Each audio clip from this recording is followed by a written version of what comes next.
Boa noite, é um prazer para todos vocês que estão nos acompanhando nessa live e nós vamos fazer algumas lives durante esses meses, mas o tema específico para essa live é a perda óssea, a perda de massa óssea. E já cumprimento alguns que já estão aparecendo aqui no meu vídeo. E a Simone, olá Simone, tudo bem? É um prazer falar com você. A Thaís Almeida, a Deise João, a Leila Campos e o Gil Santos. É um prazer enorme tê-los aqui na sala e podermos compartilhar um pouco do conhecimento da perda óssea.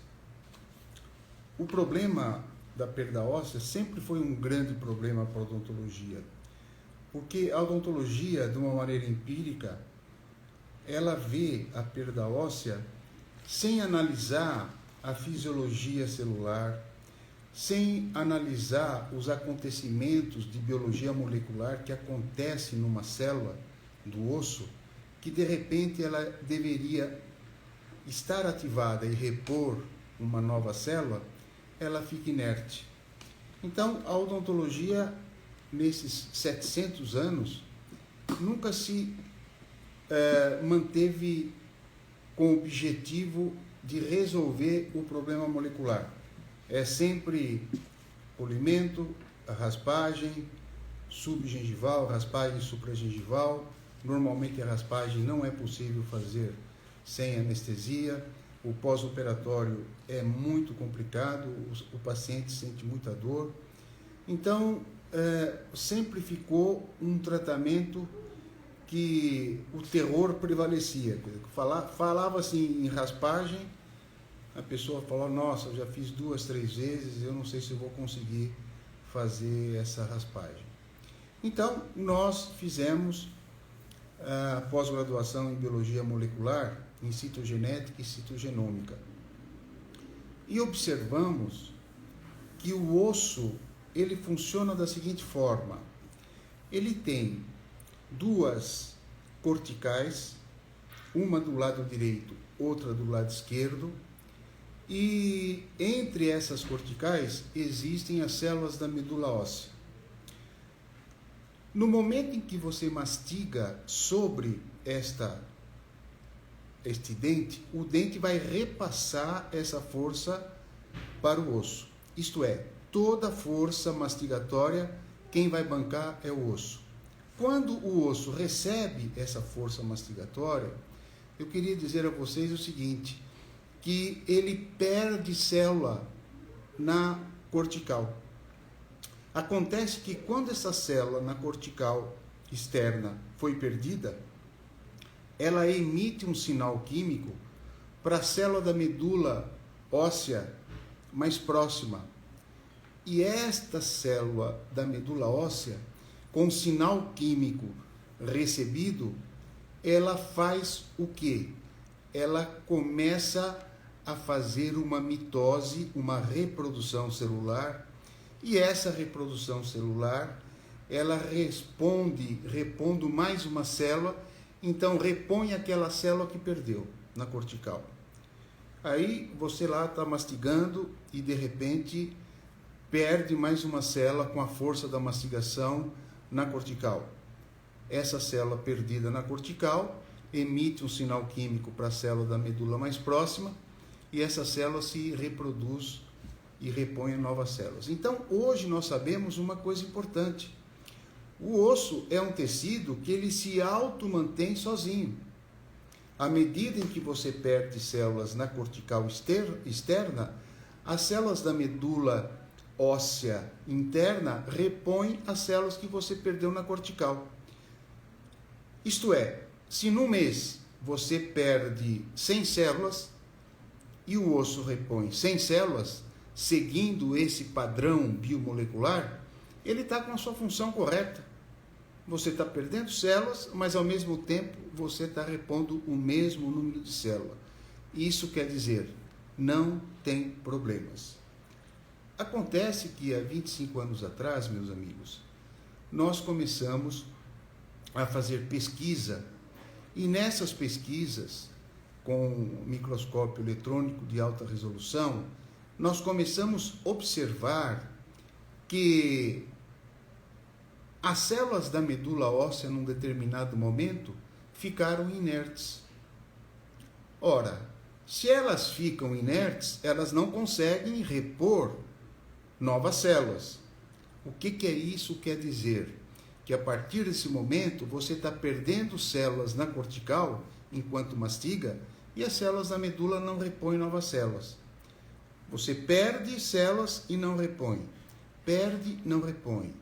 Perde, não repõe. O que vai acontecer? Um déficit de células. E o que é esse déficit de células? É a perda óssea. Então fica consciente para todos nós que estamos participando aqui da nossa conversa, que a perda óssea é você está perdendo células na cortical e não repõe células pela medula óssea. Por que não repõe? Qual a razão? Nós não sabíamos na época por que essas células da medula óssea pararam, ficaram inertes. Então fomos, através da biologia molecular, da citogenética, citogenômica, avaliar o que estava acontecendo. E nós observamos que dentro dessas células da medula óssea tinha um RNA de interferência que, uma vez dentro dessa célula, interferiu na sua programação e na leitura do RNA mensageiro que saía do núcleo e vem para o citoplasma e estava sendo lido pelo ribossomo normalmente. Com esse RNA de interferência, ele neutralizou o RNA mensageiro da célula e ele agora, RNA de interferência, entra no ribossomo. E o ribossomo começa a ler uma outra fita, que é o RNA de interferência. Então, essa célula, quando lia o RNA mensageiro dela, através do ribossomo, ela produzia uma proteína azul. Sempre proteína azul. Essa é a proteína ideal que vai dar o metabolismo natural e regular na célula.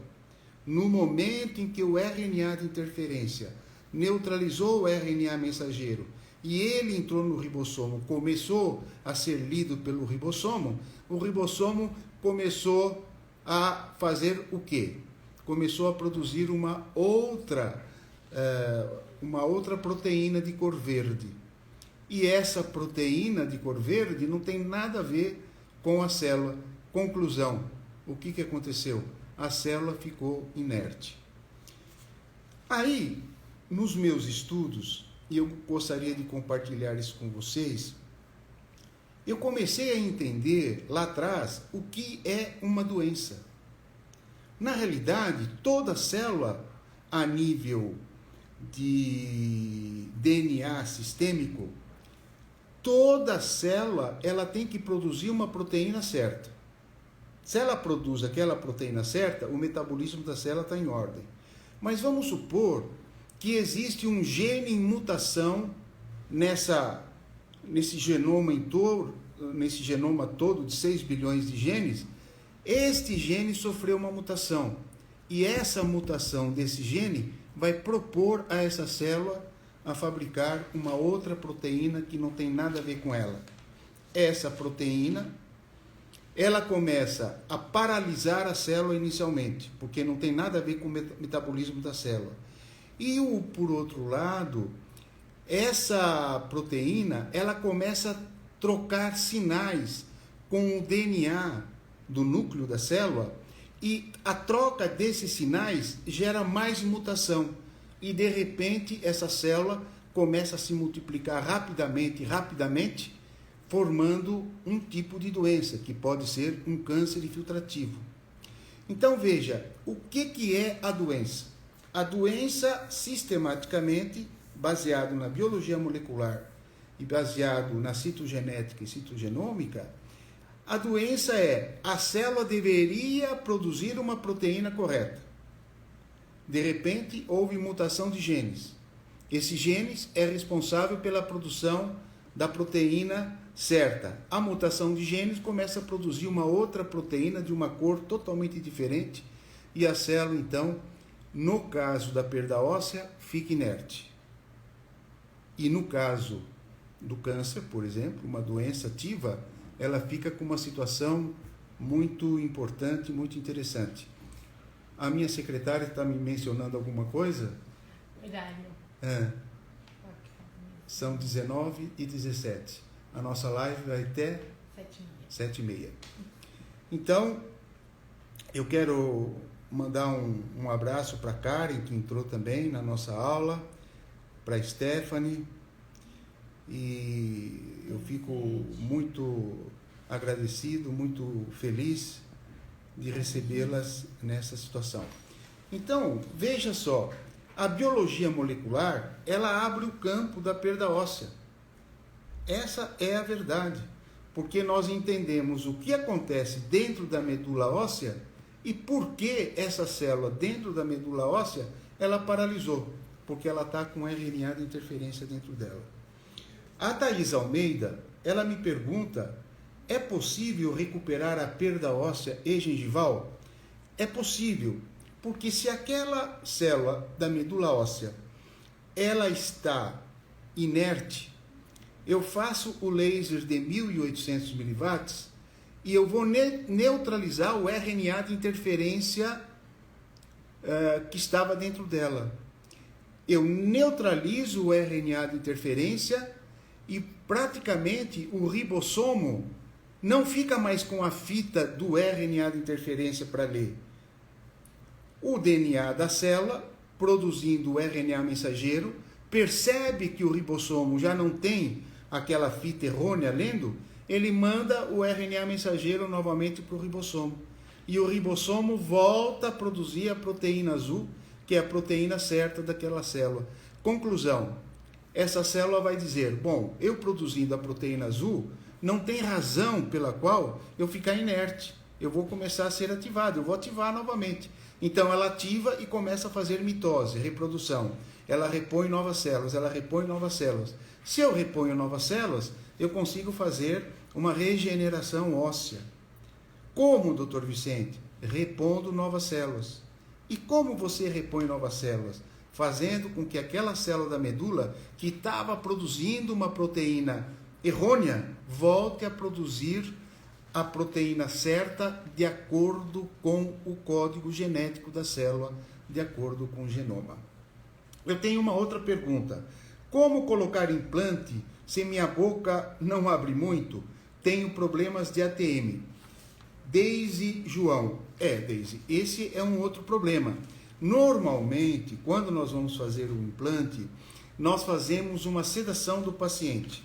O que é isso? O médico coloca um soro numa veiazinha do paciente e através desse soro ele dá uma sedação. O que essa sedação vai fazer?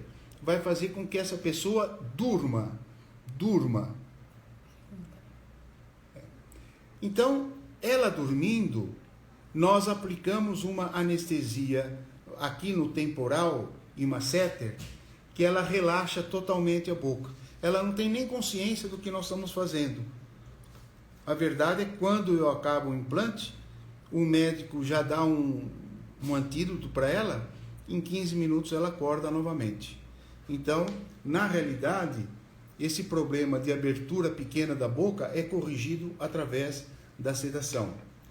Uma outra pergunta da Leila Campos. Como saber se tenho perda óssea? A perda óssea é feita com uma sonda milimetrada. Então, quem faz essa avaliação é o especialista em periodontia, que é o especialista em gengiva e a parte óssea.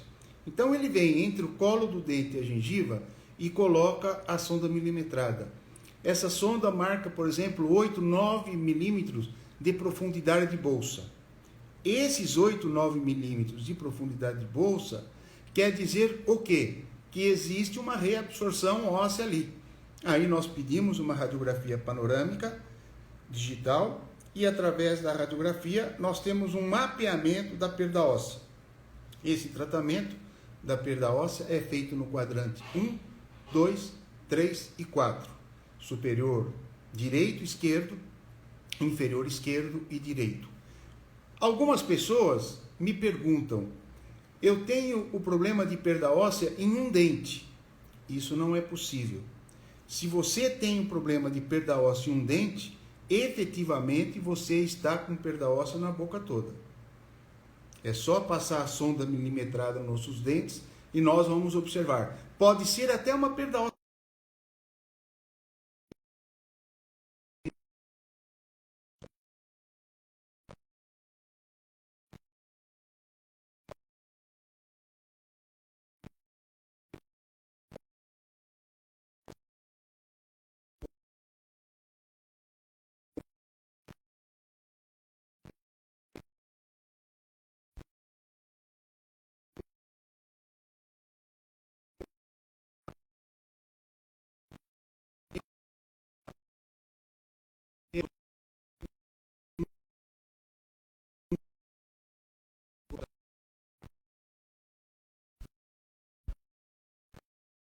Faço a medição de bolsa, faço o índice de placa, retenção de biofilmes e vou fazer um planejamento. Nesse planejamento, nós passamos para você e aí podemos até iniciar o tratamento mediante a um determinado pagamento.